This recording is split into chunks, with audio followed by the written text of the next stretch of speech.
Hello there, and welcome to Dream Past Diaries. I'm truly glad you've made it here. Maybe it's been a long day, or maybe you're the kind of dreamer who prefers to drift off to the sound of quiet thoughts and forgotten mysteries instead of counting sheep. Either way, tonight's story is yours to enjoy. You don't have to do anything now, just rest. Let your thoughts slow, your breath deepen, and your body grow lighter, as if gravity itself has begun to fade away. Long before the measured certainties of modern science began cataloging temperatures and wind patterns with precise instruments, there existed a slower and far more observational understanding of cold. A kind of gentle and unhurried wisdom cultivated by those who spent their lives in the mountains, where seasons seemed to move with a languid patience and where the cold itself felt less like a mere absence of warmth and more like an ancient presence that had settled over the land across countless generations, shaping not only the environment but also the people who made their homes within it. And when we look back to those mountain men who lived through the 18th and early 19th centuries, we find that their understanding of cold was not something they learned from books or teachers, but something that seeped quietly into them through the slow repetition of winter after winter, through the unending cycles of frost forming on wooden beams, snow settling onto familiar paths, and wind carrying with it the soft, almost whisper-like textures of distant storms. And in this way, the cold became not an enemy to conquer, but a companion they observed, respected, and gradually understood in ways we rarely consider today. Because for them, cold was never simply a temperature reading or a discomfort to avoid, but an entire quality of life that shaped how they moved through the world, how they woke each morning, how they prepared their meals, how they layered their clothing, how they interacted with their surroundings, and how they measured the passing of time itself. For a mountain morning did not begin with clocks or alarms, but with the gentle creaking of wooden scabins contracting under the touch of frost. And a mountain night did not end with electric lights, but with the slow extinguishing of a hearth's final embers, leaving the interior steeped in that profound stillness only winter can produce. A stillness so complete it almost breathed alongside them in the darkness. And as we think about those early mountain men,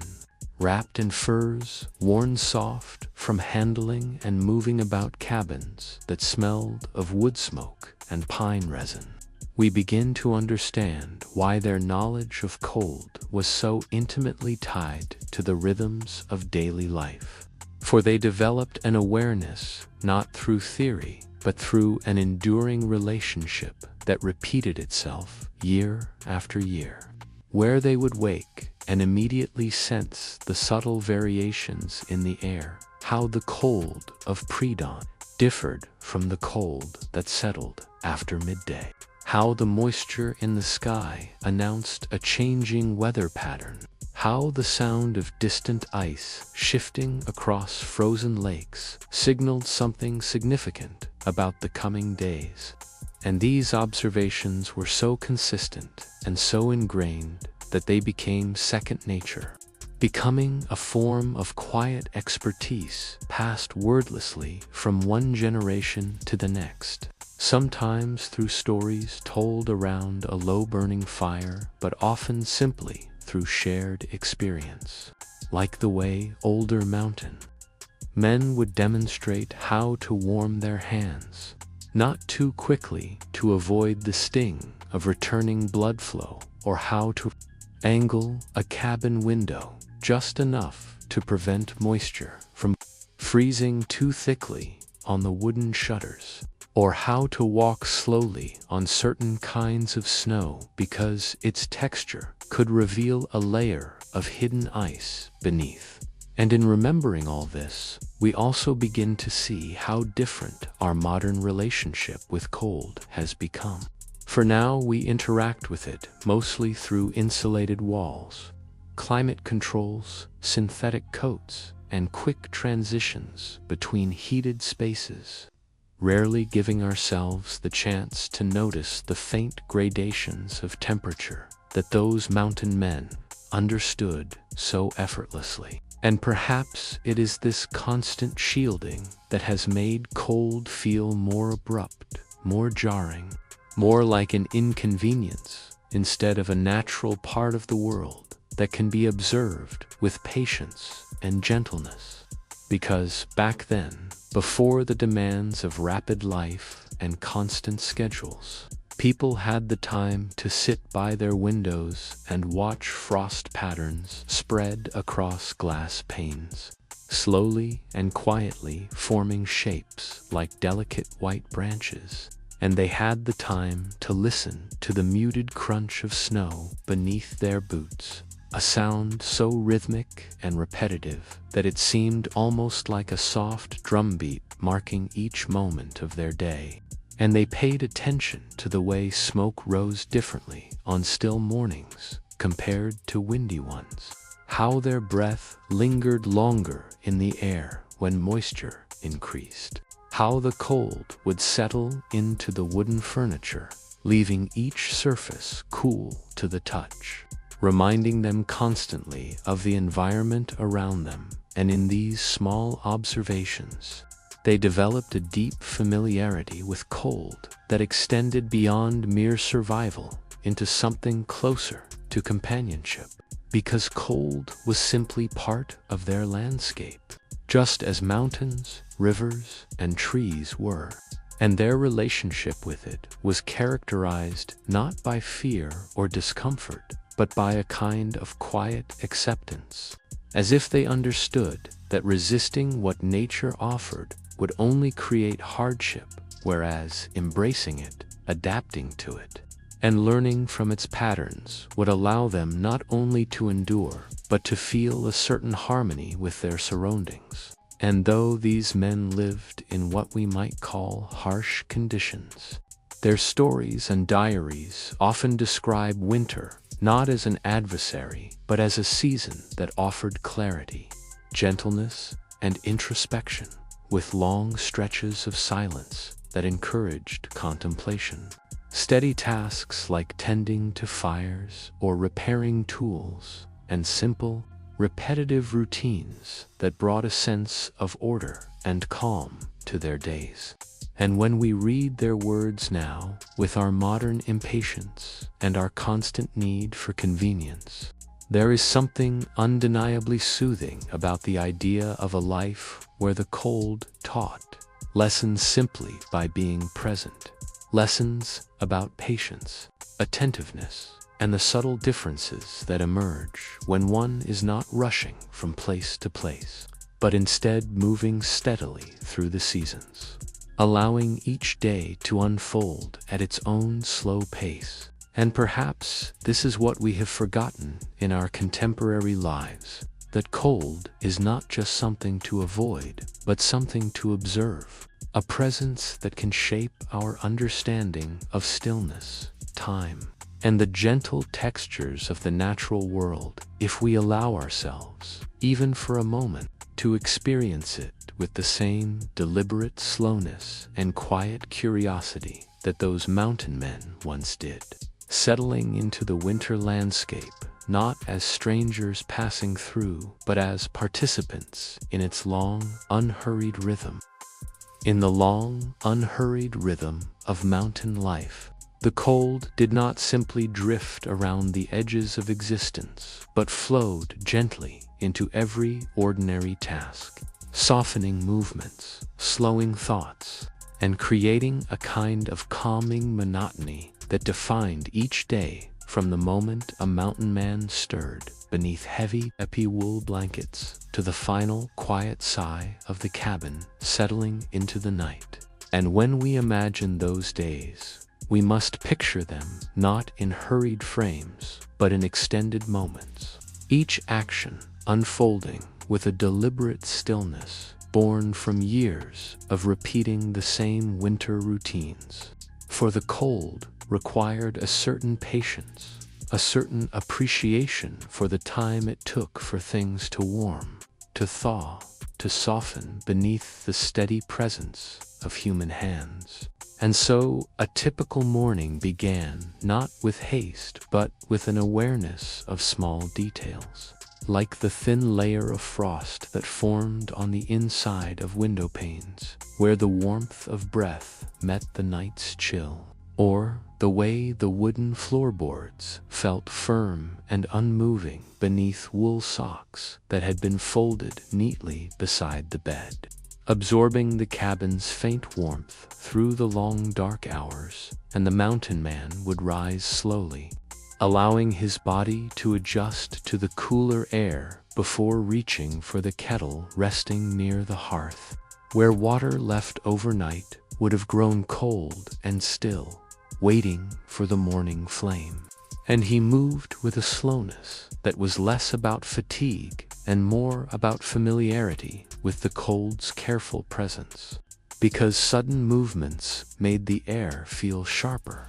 while gentle, measured motions allowed a quiet comfort to linger. And as he kindled the fire, an act repeated so many times that his hands worked almost on their own, stacking thin twigs, arranging thicker logs, coaxing sparks with quiet breaths, the room gradually shifted from the bluish hues of dawn into the soft glow of warming light, the fire awakening the scent of old pine and resin that seeped into the cabin's beams. And this process, this steady coaxing of warmth back into the small living space, became not just a necessity but a ritual, something that anchored the beginning of each day with a sense of reassurance, a gentle promise that the cold could be managed so long as one approached it with care and attention. And while the water heated, the mountain man would sit near the hearth, feeling the slow spread of warmth across his hands, noticing the way the fire casts thin, wavering shadows against the walls, shadows that stretched and shifted like quiet companions. And he might take this time to examine his boots, checking the stitching that kept out snow, or to brush frost from the thick coat, each gesture performed with a thoughtful calm, as though he understood that nothing in winter was to be rushed, because winter itself refused to hurry, spreading across the land with a patience that demanded to be matched. And when the water was finally ready, he would prepare a simple breakfast, often consisting of oats or dried fruit, perhaps a bit of leftover meat from the night before, all cooked slowly over the fire, filling the cabin with soft aromas that mingled with the scent of burning wood, creating a sense of familiarity that wrapped around him like an old blanket. And while he ate, he might listen to the muted sounds outside, the faint cracking of distant ice, the soft rustling of snow shifting on rooftops,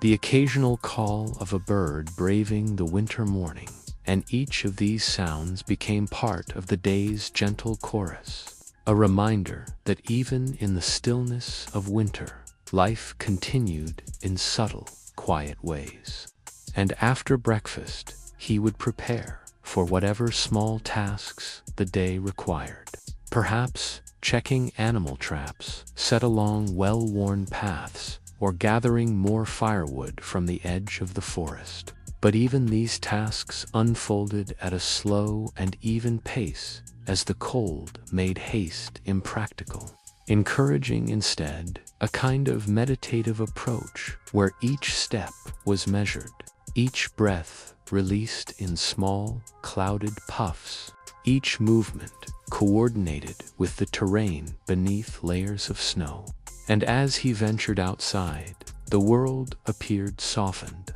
wrapped in muted whites and grays, the landscape stretching out in gentle contours. Where the distant mountains rose like vast, unmoving silhouettes, and the forests stood serene and quiet, their branches heavy with snow, and he would walk these familiar paths with steady steps, listening to the rhythmic crunch of snow beneath his boots, a sound that echoed in the still air like a slow heartbeat, grounding him in the moment, reminding him of the many winters he had seen, each one similar, yet slightly different in ways only the patient observer could notice. And as he worked, whether chopping wood or clearing snow from the cabin's entrance, the cold remained a constant companion, not biting or harsh, but persistent, encouraging him to pause when needed,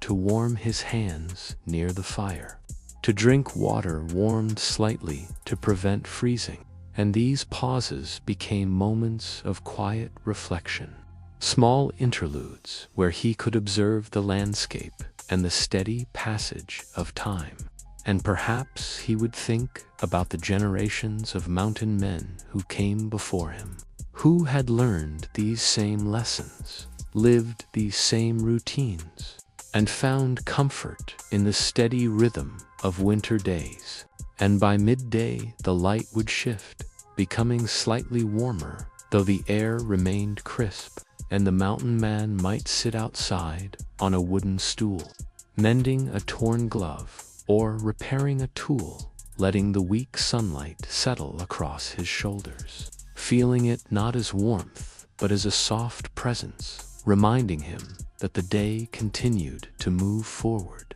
even in winter's slow embrace. And he would continue his tasks with a gentle persistence, allowing time to pass without counting its minutes. For in such an environment, the concept of time felt less like a measure and more like a flow, drifting from morning to afternoon with the same quiet grace found in the slow settling of snowflakes. And as the sun dipped toward evening, casting long blue shadows across the snow, he would return to the cabin,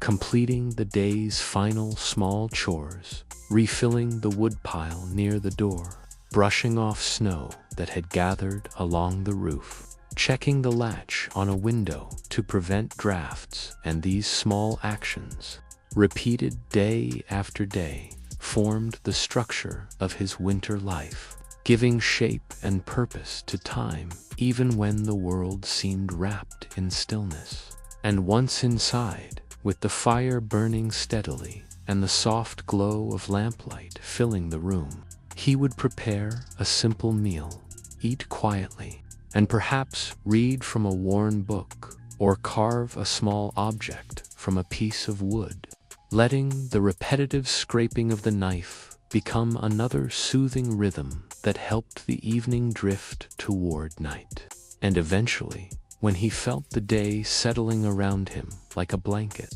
he would lie down, listening to the faint crackling of the fire, the distant sigh of wind moving past the cabin walls, and the deep silence that filled all the space between those sounds, a silence so complete it seemed to cradle him gently, inviting him into rest. And in this way each winter day passed slow, deliberate, and filled with the kinds of details that, though simple, created a sense of calm that we rarely experience now, reminding us that cold once shaped life, not with harshness, but with a quiet, steady guidance that taught patience, presence, and an appreciation for the smallest moments of stillness.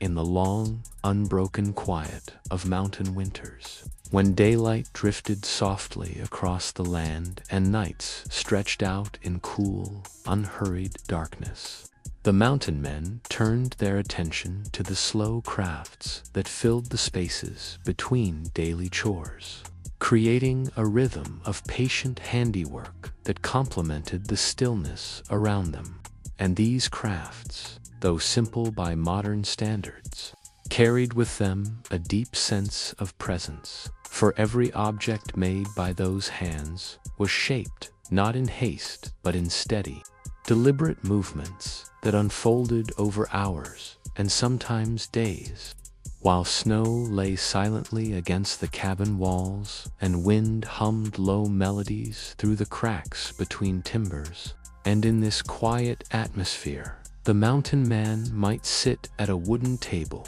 with tools arranged before him, an old knife with a worn handle, a bit of sanded bone, a small awl or chisel-each tool showing signs of years spent in service.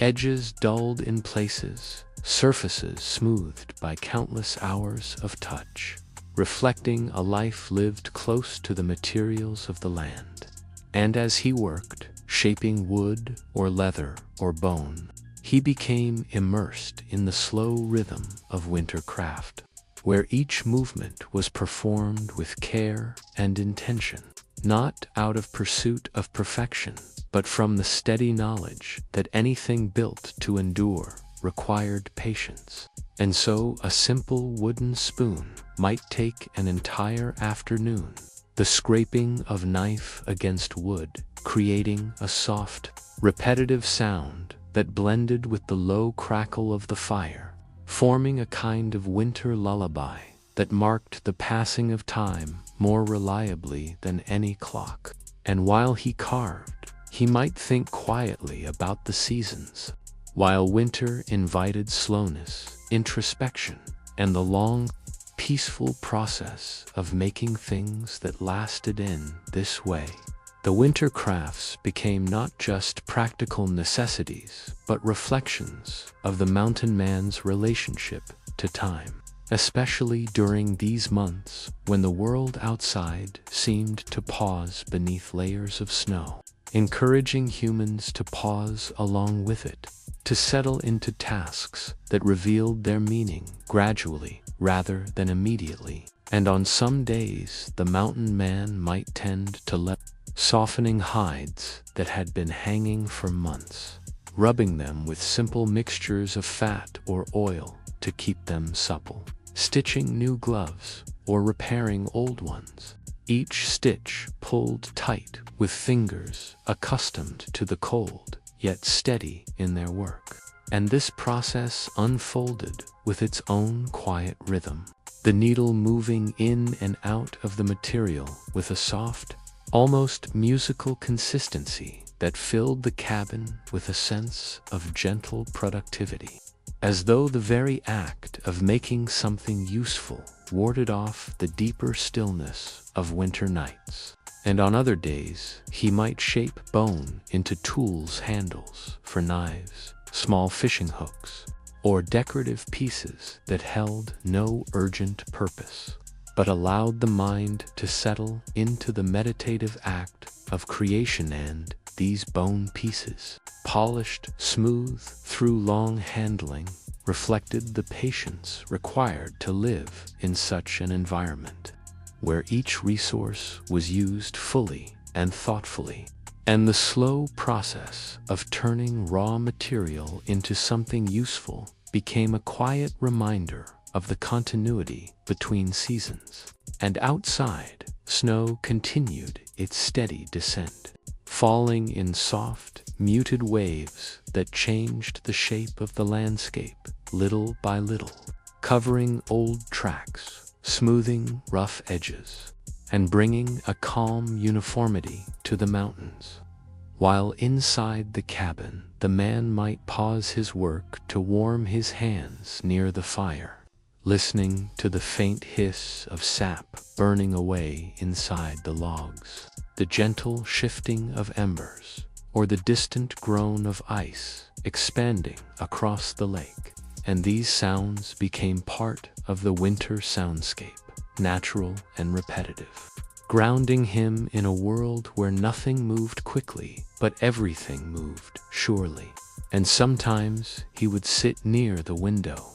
examining a completed piece of work in the dim afternoon light, turning it slowly in his hands, observing the grain of the wood or the curve of the leather, appreciating not the object itself, but the process through which it had come into being. For the act of crafting, more than the final result, gave the winter days their steady purpose, weaving time together in a quiet, uninterrupted thread, and as dusk approached, shifting the world outside into blue-gray tones. The mountain man would often place his tools carefully back into their designated spots, not because tidiness was required, but because the placement of objects had become part of his winter ritual. The closing gesture of each day's slow and thoughtful labor, and the cabin, now lit by the flickering glow of the fire,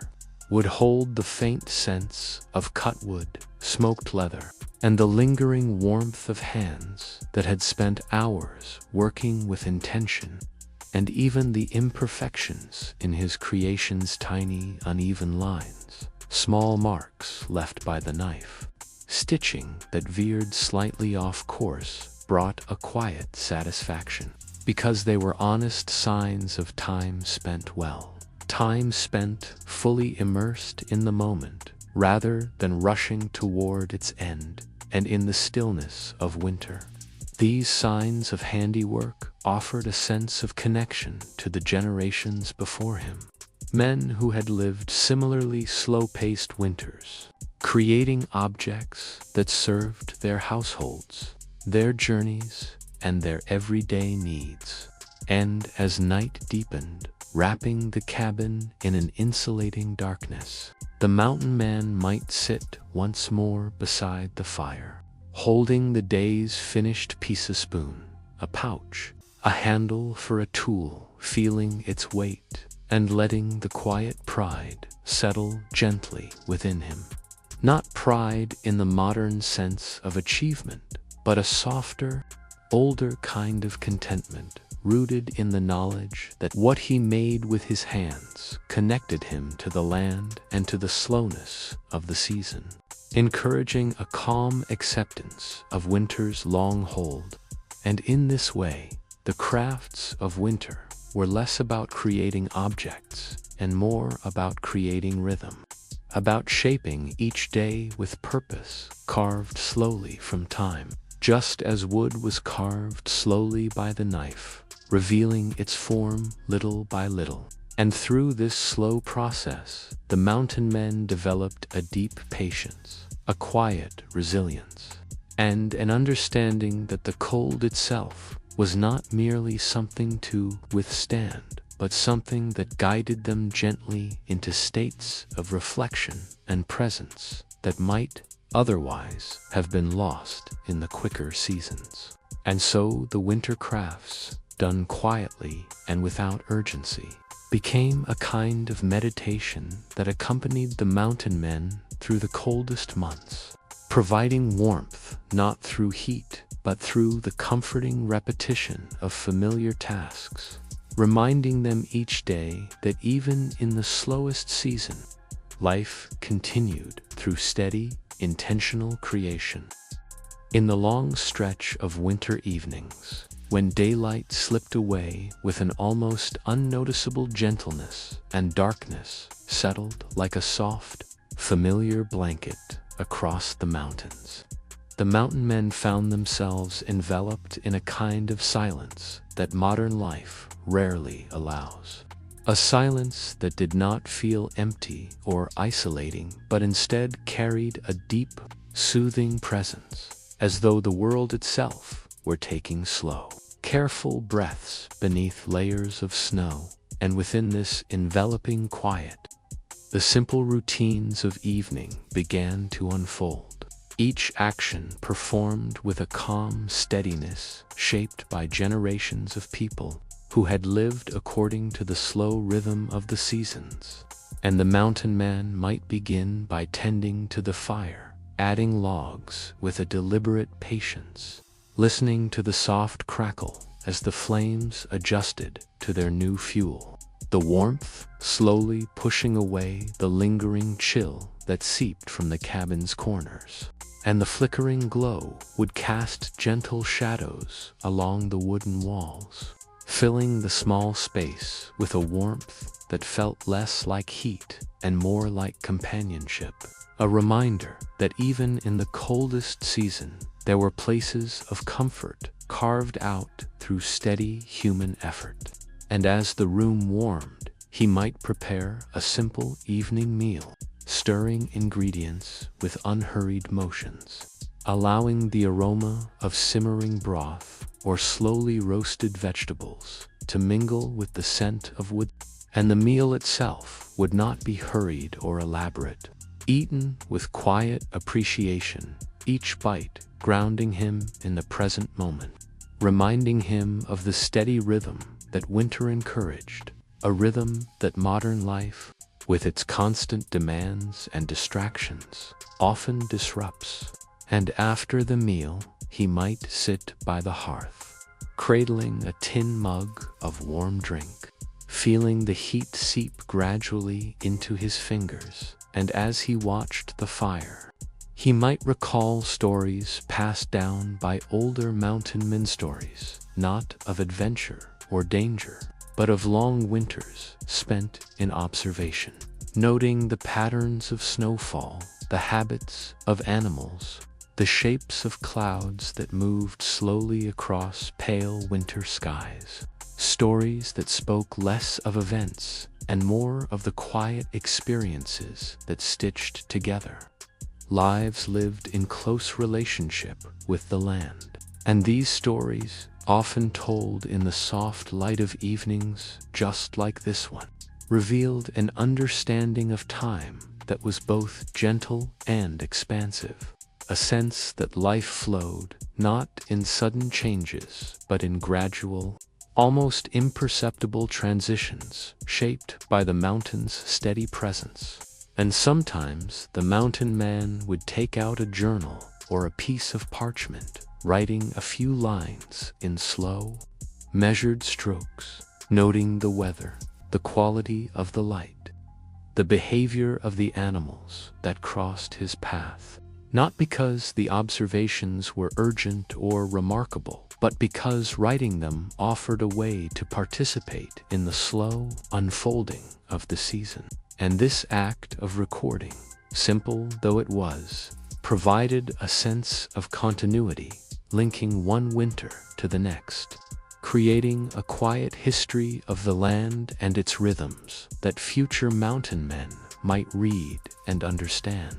And while he wrote, he might pause occasionally to listen to the sounds outside, the soft settling of snow against the cabin walls, the distant groan of ice expanding and contracting across a frozen river. And these sounds, subtle and easily missed, became part of the gentle symphony of winter evenings, each one reminding him of the vast landscape that lay beyond the small circle of firelight, a landscape that did not demand attention but welcomed it for those willing to slow down enough to notice. And in moments when he was not writing, he might sit quietly with a piece of wood or bone, continuing the slow work of shaping it into something useful, allowing the repetitive motion of carving to guide his thoughts into a soft, drifting state where memories, observations, and daydreams mingled without urgency, creating a sense of peace that came not from stillness alone, but from the acceptance of stillness as a natural part of life. And as hours passed, he might place the day's small work aside, stand to stretch, and walk to the frost-covered window, where he could see the faint glimmer of moonlight reflecting off the snow, turning the landscape into a soft, silver expanse that stretched into the distance, each curve of drift and slope softened by the moon's quiet glow. And in that moment, he might feel the vastness of the world balanced gently against the intimacy of his small, warm cabin, a contrast that brought a sense of perspective and calm,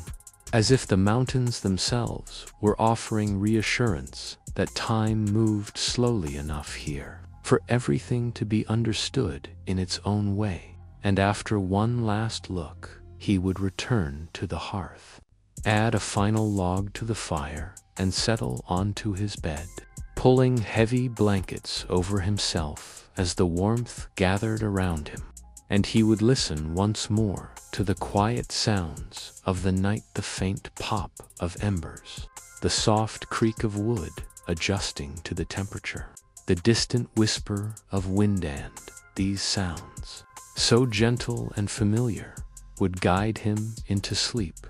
A sleep not rushed or restless, but deep and restorative, shaped by the slow pace of winter and the quiet that filled every corner of his world. And in this way, the winter evenings became chapters in a larger story. Not a story of events, but a story of experiences, each one marked by the calming repetition of small actions, the quiet companionship of the fire, and the deep stillness that settled across the mountains, teaching those who lived there that life's meaning could be found not in moments of excitement, but in the slow unfolding of ordinary days, where silence itself carried the weight of history and the warmth of connection. Throughout the long winter months, when the mountains rested beneath thick layers of unmoving snow, and each day unfolded with a patient slowness, the mountain men lived according to a quiet logic, a logic that made every item stored on a shelf, every bundle of herbs hanging from the rafters, and every carefully sealed jar of preserved food feel like a small promise made to the future, a promise that warmth and sustenance would be available even when storms closed the world into silence. And in this way, winter supplies were not merely objects, but companions of the season, each one representing hours of earlier labor carried out under softer autumn skies. And the mountain man, moving slowly around his cabin, would often pause to take quiet inventory of these things, checking them not with urgency, but with the calm attentiveness of someone who had learned that winter rewarded patience and punished haste. And so he might lift a cloth covering a jar of dried berries, inspecting the color and dryness of the fruit, or he might run his hand along the smooth wooden handle of a tool hanging by the door, remembering when he last sharpened it, allowing memory and observation to merge into a slow, thoughtful awareness of what he had and what he might need. And shelves lined with smoked meats, preserved vegetables, and bundles of dried herbs became not acts of over-preparation, but gentle reassurances built into the winter landscape of his home, each item arranged with a kind of instinctive order that made sense only to someone who lived within the seasonal rhythm. And as he examined the supplies, he might recall the long afternoons of harvest months when he had stood outside under crisp golden light, slicing vegetables for drying racks, or tying herbs into bundles that now released a faint, earthy scent into the cabin whenever he passed beneath them. And these memories of warmer days seemed almost like small fires within the mind, reminders that winter, though long and enveloping, was simply another chapter in the slow cycle of the year. And when he knelt to open a wooden crate filled with root vegetables, turnips, carrots, potatoes packed carefully in straw, he might pause to appreciate the simple weight of each one. The knowledge that these pieces of food represented not only nourishment, but the steadiness of planning, the quiet assurance that he had lived this cycle before and would live it again, And this understanding brought a sense of calm that mingled with the still air of the cabin. And even tasks like sorting firewood held their own slow purpose. For the mountain man knew that not all logs burned the same way, and so he might separate pine from spruce, spruce from fir, arranging the pieces by texture, aroma, and the way they responded to flame, because the fire was not just heat, but a living companion throughout winter, one that required attention and understanding. And he would stack the wood with deliberate care, ensuring that each piece had its place, forming neat rows that rose steadily along the wall, each row a quiet reflection of earlier days spent chopping and splitting before the first snow had fallen. And as he looked at the stacked wood, he might feel a soft sense of gratitude for the work already done, the labor that now allowed him to rest in the quiet warmth of the cabin. And sometimes, during these inspections, he would discover small tasks needing attention, perhaps a jar whose lid had loosened, or a crack forming in a wooden crate stand.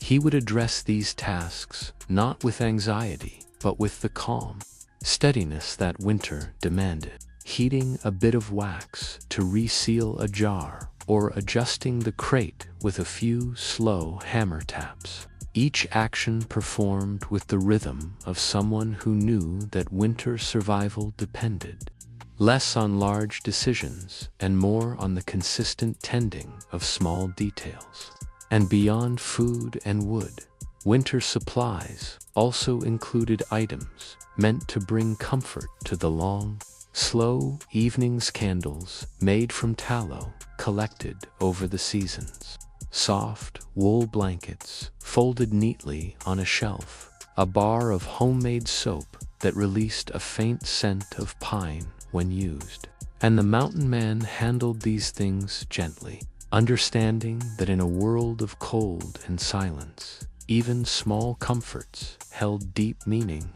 and each object carried with it the memory of a process, wool carded and spun by careful hands, candles dipped again and again in melted wax, soap boiled slowly over a fire until it thickened and cooled into solid bars. And these processes, though simple, were rooted in a way of living that valued time not for its speed, but for its depth. And as he continued checking his supplies, he might take slow steps toward the storage loft above the cabin, climbing the wooden ladder rung by rung, feeling the cool air shift around him as he entered a space filled with the faint scent of dried plants and stored grain. And he would move through this loft with respectful quiet, as though acknowledging the importance of everything stored there: the sacks of flour tied tightly to keep out moisture, the containers of rendered fat wrapped in cloth, the bundles of cloth saved for repairs,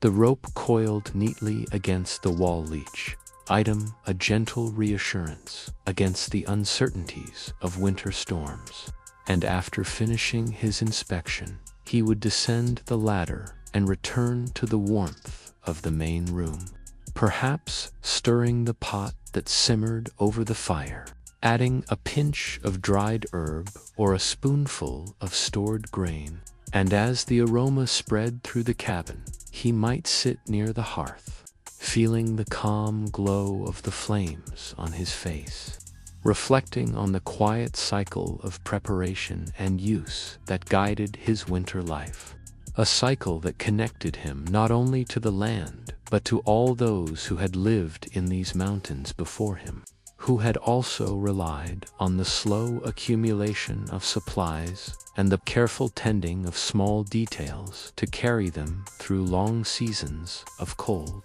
And as the day stretched toward evening, he might close his eyes for a moment, listening to the soft crackling of the fire, the distant shifting of snow on the roof, and the gentle creak of the cabin's aging beams. And in this quiet space, he would understand that survival in winter was not a matter of strength or defiance, but a matter of attentiveness, of listening to the land and responding with patience, of preparing slowly and thoughtfully so that each day, no matter how still or cold, unfolded with a sense of steady reassurance. And this understanding, shaped by years of living in harmony with the mountains, brought a calm that settled deep within him, guiding him gently through the long winter nights.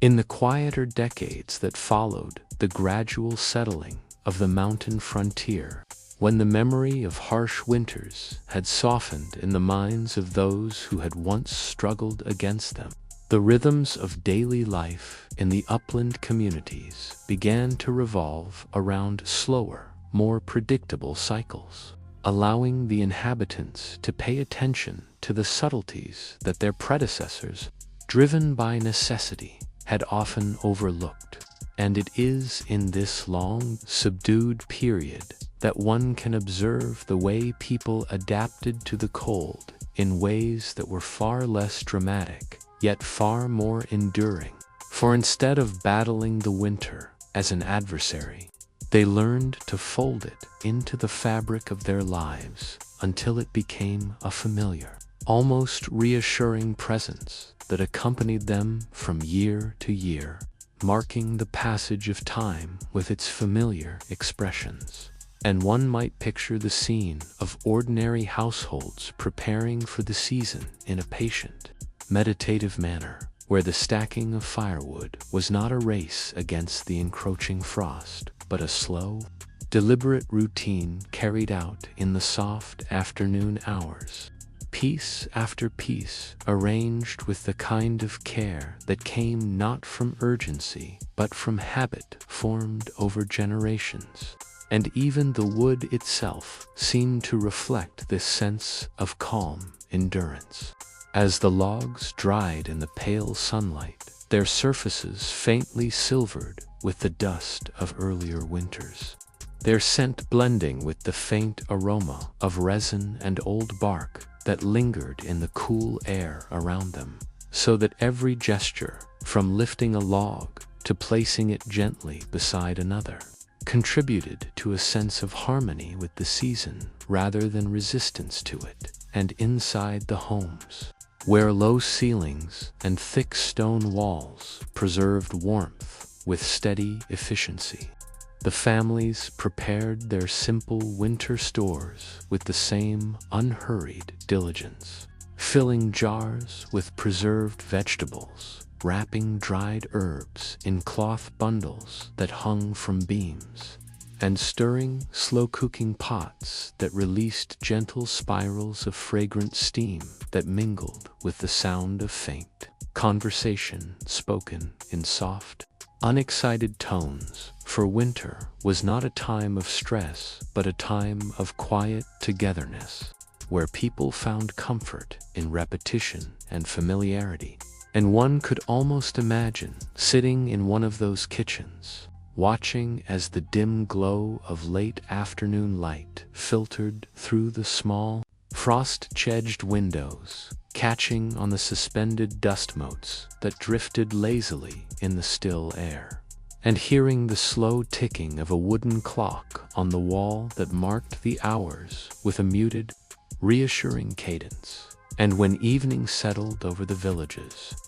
bringing with it the faint crackle of frost forming on rooftops, the inhabitants would gather around their hearths, not to escape a hostile cold, but to embrace the warmth that symbolized the steadiness of their lives, listening to stories repeated through generations, spoken in slow, gentle cadences that nearly blended with the soft hiss of burning wood, creating an atmosphere where time seemed to expand and drift, as if the winter night itself encouraged the mind to wander in drowsy, unhurried paths and outdoors. the landscape transformed into a quiet expanse of muted tones, where the snow gathered in shallow drifts along the sides of old wooden fences. The trees stood motionless, with their branches etched in frost, and the faint sound of wind passing through the valleys resembled a low, continuous sigh that lulled even the animals into a slower rhythm of existence, with the occasional distant call of a bird. And it was during these long nights that the people of the mountains cultivated a particular type of patience, a patience not rooted in hardship but in acceptance. For they understood that the cold was neither an obstacle nor an inconvenience, but a phase of the natural world that invited introspection and calm. And so they shaped their routines around it, rising later in the mornings when the first light touched the frozen fields, tending to simple tasks in a deliberate, unhurried manner, brushing thin layers of snow from doorsteps, checking on livestock with quiet steps that crunched softly underfoot, and returning indoors to warm themselves with cups of slowly brewed tea that filled the air with a faint herbal aroma that seemed to linger long after the cup was empty. And as the weeks passed, the progression of winter became something to observe with mild curiosity rather than concern, as people noted the slight variations in temperature, the way frost patterns changed on window panes from one morning to the next, the way the pale sunlight shifted its angle across the hills, creating long, soft shadows that stretched lazily across the snow. And in this gentle monotony, the community found a sense of continuity that stretched backward and forward across generations. For everything they did in these months mirrored what had been done by their parents and their grandparents, and would be done by their children and grandchildren, linking them through shared routines so simple and quiet that they barely seemed like traditions at all. Yet they carried the weight of centuries, and thus the story of how people lived with cold became not a tale of struggle or survival, but a subtle tapestry of small, repeated gestures, of hearths tended, food slowly prepared, paths cleared of snow with methodical strokes, and conversations shared in muted voices as the long evenings passed in steady calm, making one realize that the deepest understanding of winter was not found in grand events or dramatic endeavors, but in the soft, slow embrace of ordinary days that drifted into one another with the peaceful rhythm of a season accepted as part of life itself. As the mountain communities entered what they often referred to in their local dialects as the deep winter, a period that extended beyond the initial novelty of snowfall into a slow and nearly motionless stretch of weeks where the days grew faintly shorter and the nights subtly longer, life settled into an even more subdued rhythm, one where every gesture, every task, and every thought seemed to move with the same gentle slowness as the drifting snowflakes outside. And during this time, people found themselves adjusting not only their routines, but their inner pace, as if the landscape itself guided them toward a quieter way of being. And one might picture mornings unfolding with a softness that felt almost deliberate, where the first sounds in a household came not from hurried activity, but from a sequence of small, steady noises, the faint creak of wooden floorboards warming under the first stirrings of the inhabitants, the slow stretching of someone waking in the dim light, the nearly inaudible clink of ceramic cups being arranged for the morning tea, and the soft exhalation of a chimney beginning to warm as a carefully tended fire coaxed its way back into a gentle flame, sending a thin ribbon of smoke into the sky outside. A smoke that rose in unbroken stillness because the air was so calm it barely shifted. And when families gathered around their tables for breakfast, the conversation, if it occurred at all, flowed in short .com strands, woven between long intervals of silence that felt neither awkward nor empty, but simply natural for a season when the world invited everyone to conserve their energy, their thoughts, and even their words. And outside, the snow often fell in a manner so light and steady that one could hardly tell when it began or ended, covering fields, rooftops, and narrow footpaths with layer after layer of soft white that accumulated without urgency, creating a landscape where sound was swallowed before it could fully form, muting the steps of anyone who ventured outdoors and transforming even the smallest movements into slow, meditative actions, such as brushing snow off a windowsill with the back of one's hand, or clearing a walkway with a broom whose bristles moved in rhythmic, unhurried strokes. And for many people, this deep winter period became a time for indoor tasks that were set aside during the busier seasons. Tasks like mending clothes with careful, repetitive motions that created a soft, almost soothing sound as needle and thread pulled gently through worn fabric, or shaping simple wooden items by hand, smoothing their surfaces with patient strokes until the grain revealed its quiet patterns, or preparing long-lasting foods by grinding dried herbs, grains, or roots into fine powders that were stored in small cloth bags tied with twine. And each of these tasks unfolded with a tempo that encouraged drifting thoughts, reflections on years gone by, memories retold, not with excitement, but with a calm fondness, as if acknowledging that they belonged to another time, yet still lived softly in the background of the present. And during the afternoons, when the pale winter sun rose only partway above the distant ridges and cast long, stretched shadows across the snow, the older inhabitants would often sit by their windows, wrapped in heavy woolen shawls, observing the changing hues of the sky with a patient attentiveness that came from decades of winters, noting without urgency how the faint blue of morning shifted toward a muted gold and then softened again into the grayish tones of late afternoon.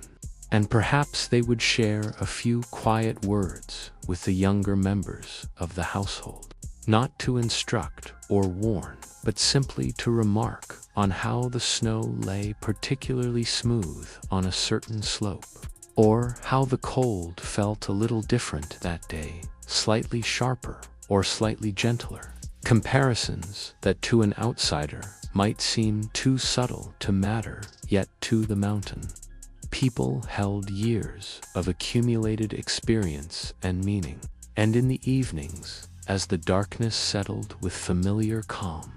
entire homes seemed to exhale, settling into a hush broken only by the soft crackle of the fire,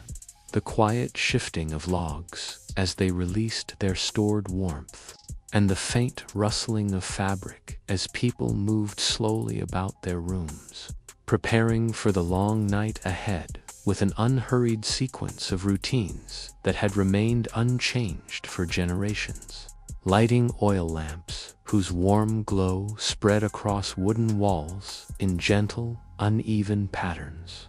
arranging bedding stuffed with feathers or wool in thick layers that held heat well despite the chill outside, and perhaps reading or reciting old writings that recounted the daily lives of their own ancestors, descriptions of winters from decades past that sounded remarkably similar to the present, creating a sense that time, rather than progressing forward in a line, curled gently around itself during these months,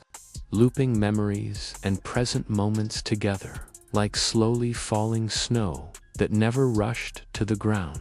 And there was a quiet comfort in this cycle, a comfort that made the cold feel less like an intruder and more like a familiar guest whose presence reminded people to rest, reflect, and allow themselves to slip into slower rhythms. And so, as deep winter continued, the mountain villages appeared almost suspended in time, held gently between the muted sky above and the soft snow below, their inhabitants moving through each day with a calm acceptance that whatever tasks remained could be completed gently,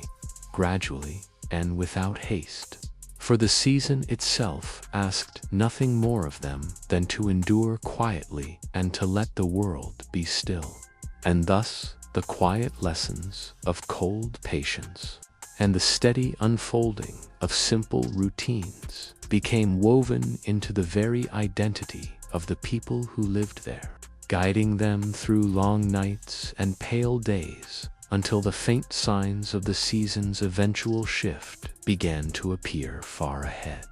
unnoticed except by the most observant eyes who knew that even the coldest, stillest winter carried within it the beginnings of change. Though for now, the deep winter continued with its soft, drowsy embrace, inviting all who lived through it to rest in its gentle monotony a little while longer.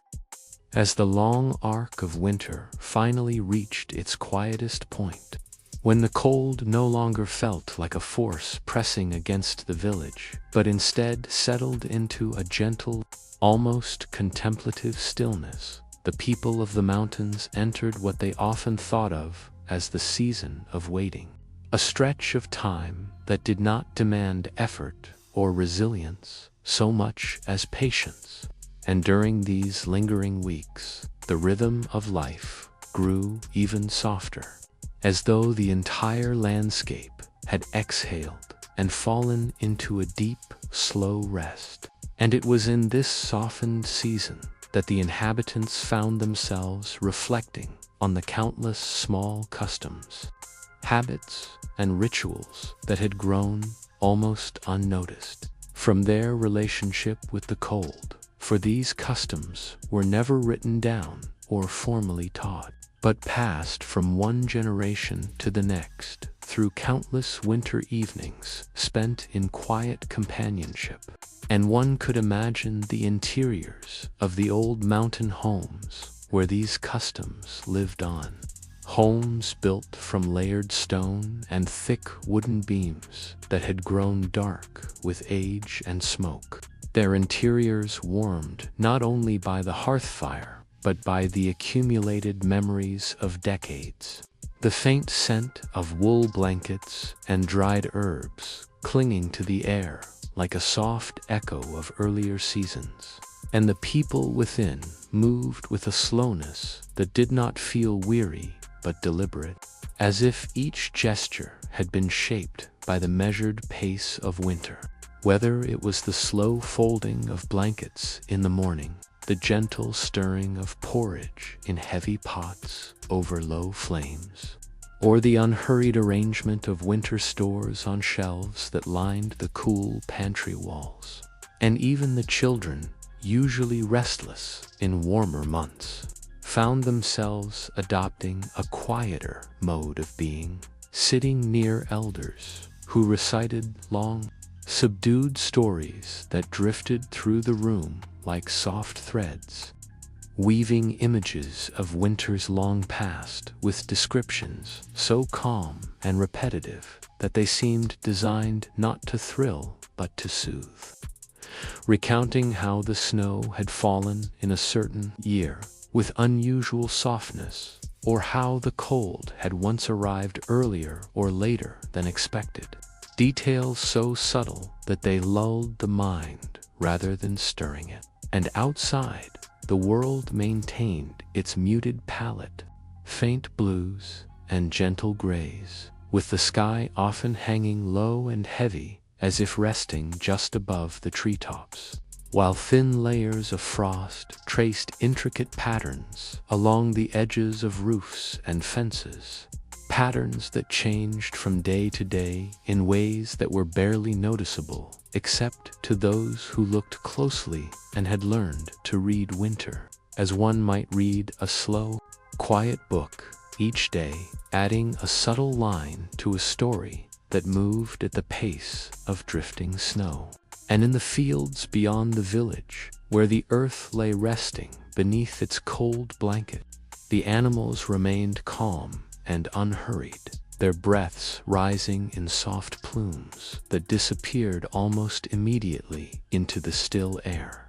And the farmers who tended to them did so with gentle movements, brushing away snow in slow arcs, pouring warm water into troughs with a care that came from long familiarity with the needs of creatures enduring the winter months. For in this season, both people and animals shared the same understanding that life was best lived quietly, with as little strain as possible, and inside the homes. As evening settled with its familiar hush, the glow of oil lamps filled the rooms with a warm, low light that softened every surface, turning wooden tables, woven blankets, and the smooth curves of pottery vessels into calm shapes that invited rest. And families would gather close, not out of necessity, but out of habit, sharing long stretches of silence, punctuated only by the quiet breathing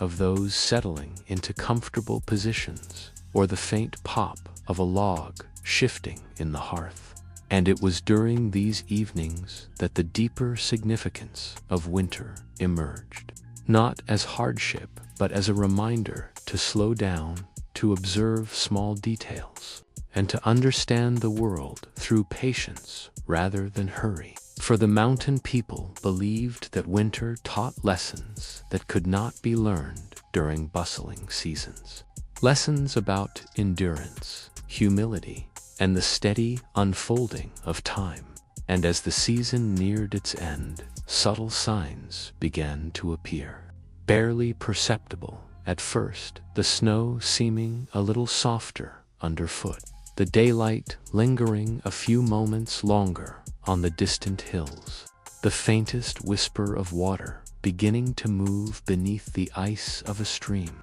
But these changes were met not with excitement, but with gentle acknowledgement. For the villagers had learned long ago that winter left gradually, at its own pace, and that the transition required the same quiet patience that the season itself encouraged. And so they continued their routines with the same soft steadiness, tending their fires, finishing their winter crafts, and watching the landscape with calm curiosity, noting each small shift as though turning the pages of a long, slow story that approached its final chapter. And when at last the early hints of thaw began to spread across the valley, forming delicate patches along sunlit slopes where the snow thinned just enough for the earth to breathe, the people greeted the change with the same quiet acceptance they had shown throughout the cold months,